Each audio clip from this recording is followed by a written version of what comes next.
विश्व के सबसे बड़े महाकाव्य महाभारत जैसा महासागर संसार को प्रदान करने वाले महर्षि वेदव्यास को प्रणाम करता हूं और आप सबको भी प्रणाम करता हूं जो आप इस पूरे आयोजन के साक्षी बने।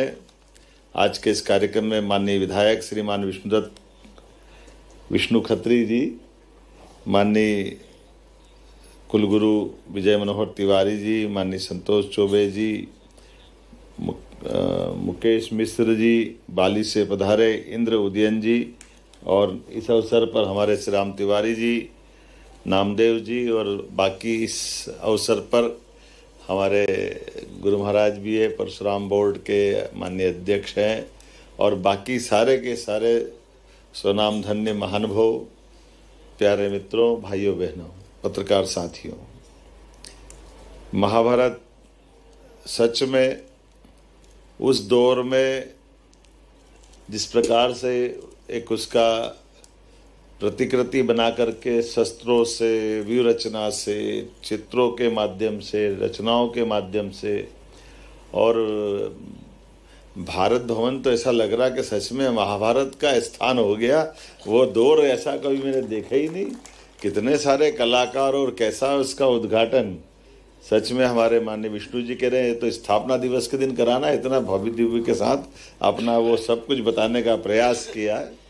महाभारत और महाभारत के बाद के पात्रों की दृष्टि से उन पे तो काफ़ी काम हुआ है, लेकिन पात्रों के पूर्व जन्मों के साथ जोड़ करके ये महाभारत की गाथा को बताने का जो प्रयास किया है, और सच में महाभारत के दरमियान ये सारी चीज़ें, और अभी भी हम अपने आज के काल से जोड़ के देखें तो कमोबेश वो सारी चीज़ों के नज़दीक हम पहुंच जाते हैं जो कभी कभी लगता था कि कपोल कल्पित हो सकती है, कल्पनाशीलता हो सकती है, हुई है नहीं हुई कोई मालूम नहीं, क्या होगा क्या नहीं होगा। लेकिन अपनी आंखों के सामने 10-20 साल, 25 साल, 40 साल के दरमियान ही बहुत सारे घटनाक्रम कितनी तेज़ी से घटते दिखाई दे रहे हैं। हमारे बामियान के बड़े बड़े स्थापत्य के नमूने हमारे आंखों के सामने तालिबान ने तोप के गोले चला कर के तोड़ते हुए उस युग की याद दिलाई जो कुछ समय पहले हमारे पूरे भारत में ये दृश्य जगह जगह दिखाई देते थे। ये कष्टों के क्षण हमको जब कभी किसी रक्तपात की घटना में जो अरब के कई देशों में वीडियो आते हैं, उस वीडियो से हमको दिखाई देते थे। यही घटनाक्रम हमको आज अलग अलग देशों की तरफ दिखाई देते हैं। लेकिन इन सारी बातों के साथ अंदर का जो भाव हमारे यहाँ पर भी, ये जो सच में महाभारत का वैश्विक सभ्यताओं के संघर्ष और औदार्य की जो महागाथा का समागम है। औदार्य का अर्थ ही है उदारता के साथ हमारी इलास्टिसिटी, हमारी जो लचीलापन है कि हर एक दौर में, हर समय, हर एक बार भारत और भारत से जुड़े हुए उस समय के तमाम पात्र अपनी उन घटनाओं में अपने आप को पाते भी हैं और हर हालत में अपने आप को बचा के भी ले जाते हैं। हम अपने उस विशेषता के बलबूते पर तमाम सभ्यताएं काल के प्रवाह में आई और गई, चली गई, लेकिन हम अपनी जगह इस मुकाम पे रहें, क्योंकि जो उस समय की होने वाली बातों में से जो अच्छी बातें उसको स्वीकार करने में भी हमारे लिए भारत के और भारत के नागरिकों में ये लचीलापन है, उसको स्वीकारते हैं। और जैसे ही वो समय निकला वापस फिर खड़े हो जाते हैं, उठ के वहीं जहाँ से चले थे। और कई सारे दौर में हमने सबने देखा, इसलिए हम एक देवता पे भी निश्चित नहीं। 33 करोड़ देवी देवता, दुनिया में कोई ऐसे देश नहीं जिनने इतने सारे देवता बनाए कि तुम पकड़ो किसको पकड़ लो, हम तो सबकी पूजा कर लेते हैं। नदी, पहाड़, पर्वत, वनस्पति, जल, जिसको चाहो उसको, जहाँ से चाहो वहाँ, और उसी में जो तुझ में है वो मुझ में है। एक ब्रह्म, हम तो दूसरों को समझते ही नहीं, एक ब्रह्म में ही सबको समेट लेते हैं। और देवताओं में पकड़ो तो ब्रह्मा विष्णु महेश में, तीनों में सबको 33 करोड़ देवी देवताओं को एक ही भी जगह खड़ा कर देते हैं। ये भगवान की दया है, भगवान की कृपा है, हमारे ऋषि मुनियों के जीवन की साधना है। उनकी तप के आधार पर परमात्मा ने हमको ये समय दिया, ये जगह दी, इस स्थान पे हमारा परमात्मा ने जन्म दिया। हमारा सबका सौभाग्य है हम भारत में पैदा हुए, भारतीय संस्कृति की सनातन धारा के आधार पर दुनिया के अंदर हम अपने उस संस्कृति पे भी गर्व करते हैं और इन सभ्यताओं के साथ बनते बिगड़ते समीकरणों में भी अपने आप को वहीं पाते हैं, जैसे भगवान ने गीता में कहा है।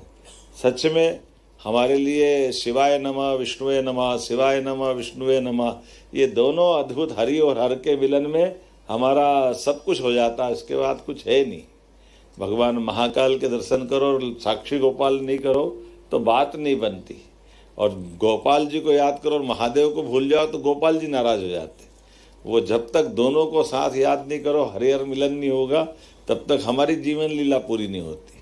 मैं आज के इस अवसर पर भगवान के उस दिव्य भव्य और कितना कलेजा भी चाहिए और अच्छी बात भी है, यशस्वी प्रधानमंत्री के लिए जोरदार अभिनंदन करें श्रीमान नरेंद्र मोदी जी के लिए, जिन्हें विरासत से विकास की और देश को उस ठोस कदम दर कदम मंजिल दर मंजिल ले जाने के लिए संकल्पबद्ध है। और हमने सबने देखा कि रूस यूक्रेन के युद्ध में रूस के राष्ट्रपति जब आते हैं तो उनको पवित्र गीता हमारे प्रधानमंत्री भेंट करते तो आनंद आ जाता। रसिया में गीता के माध्यम से रूस का अपना चरित्र भी हम देखे। हिटलर के समय रूस उसी तरह खड़ा दिखाई दिया। दुनिया में कई लोग, नेपोलियन आया तो भी रूस में ही खड़ा दिखाई दिया। आज भी कई लोग, कोई आ रहा है जा रहा है, कितने कुछ बोल रहा है चाल रहा है, लेकिन रसिया के व्यक्ति सच में हमारे लिए सौभाग्य की बात है और हमारे धर्म से थोड़ा सा अलग प्रकार से माना जाता है। लेकिन गीता तो सबसे ऊपर है ना। उस गीता की जो अंदर की कही हुई 3 मार्ग बताए गए, ज्ञान मार्ग, कर्म मार्ग, भक्ति मार्ग, तो तीनों मार्ग के आधार पर ये तो पुरुषोत्तम अध्याय पूरा रसिया के माध्यम से तो ठीक है, लेकिन मोदी जी के माध्यम से दुनिया को देने के लिए कितने लाखों हमारे विद्यार्थियों ने गीता जयंती को अमर कर दिया। मैं अभी जहाँ भी जाता हूँ तो लोग आश्चर्य करते कि आपके यहाँ गीता के इतनी संख्या में विद्यार्थी प्रतियोगिता में शामिल हुए, सबने पाठ किया। हमने कहा क्या आश्चर्य की बात है, हम तो गीता भवन भी बना रहे हैं, तुम आओ तो सही, देखो ना। खाली गीता पाठ नहीं किया, हमारे तो हर नगर में भगवान की गीता वाकई अद्भुत ग्रंथ, और सच में उसमें सब है, साइंस भी है, हमारे अपने आराधना के मार्ग भी है, हमारे जीवन के विविध उलझे सुलझे प्रश्न भी है, और सभी प्रकार की चीज़ों का समाधान करने का प्रयास किया हर अध्याय के माध्यम से। और ये भगवान की लीला है। वास्तव में उन्होंने अर्जुन के माध्यम से भगवान कृष्ण के जीवन को भी विविध पक्षों में अगर देखो, आज मैं सुबह IPS मीट में था और मैंने ऐसे उदाहरण दिया कि दक्षता का उदाहरण, ऑर्डर पर आपकी सेना को खड़े होना है और उस ऑर्डर का पालन करने का उदाहरण जो सर्वाधिक सशक्तता के साथ कराने का उदाहरण अगर देखें तो भगवान कृष्ण के ऑर्डर में दिखाई देता है।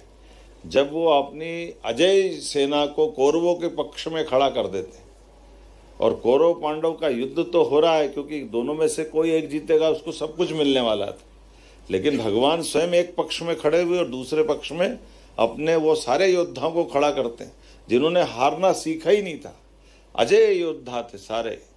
लेकिन हम सब इस चीज़ के लिए विद्वानों से ही कहूँगा, मैं तो राजनीतिक आदमी हूँ, संकट में पड़ जाऊँगा, लेकिन हम सब देखते हैं कि उस पूरे युद्ध के दरमियान भगवान के आर्डर का पालन कैसा हुआ कि एक भी बचा नहीं और एक भी भागा नहीं। युद्ध में कौरवों के साथ भगवान की सारी सेना उस युद्ध में अपने आप को होम कर देती है।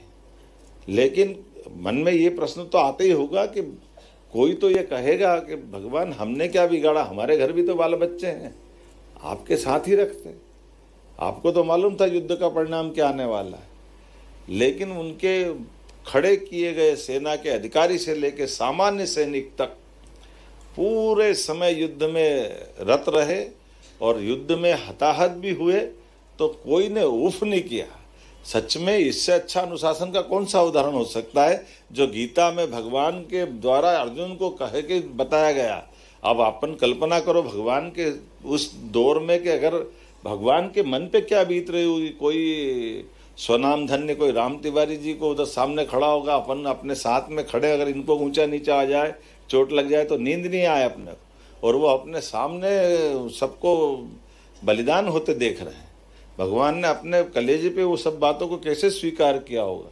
उनकी पूरी सेना का, तिवारी जी कैसा आश्चर्य, कोई नहीं बचा, लेकिन कोई भागा भी नहीं। सब ने जो जहां दिया वहां अपने कर्तव्य का निर्वहन किया।